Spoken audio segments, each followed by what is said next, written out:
Assalamu alaikum warahmatullahi wabarakatuh.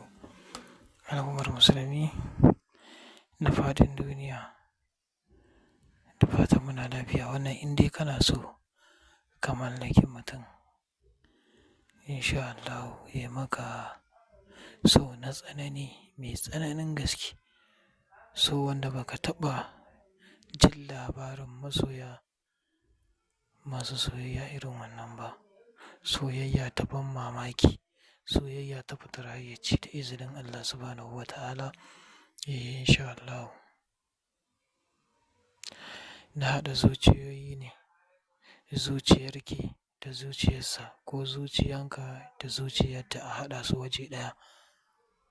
Abubuwa duka, wasu abubuwa daga cikin rayuwa ya kasance iri ɗaya. Mutum ya kwana a cikin ranka da shi, ka kwana a cikin ransa.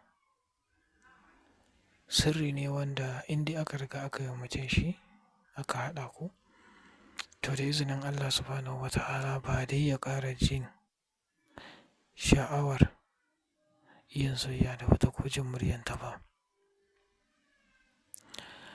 Aiki ne wanda idan aka riga aka yi shi ba kai, ba sake fuskantar matsala a soyayyarka ko ta kula wani ko kai ka riƙa zuwa kana kula wata. Sirri ne na soyayya wanda yake da masifar ƙarfin gaske wanda sai na ba da mamaki matuƙa muddin aka riga aka yi wannan sirri. Sirri ne wanda yake tabbatar da tsantsar so da shaƙuwa da amana da alƙawari. Sirri ne wanda yake taka rawar gani fiye da kima akan soyayya.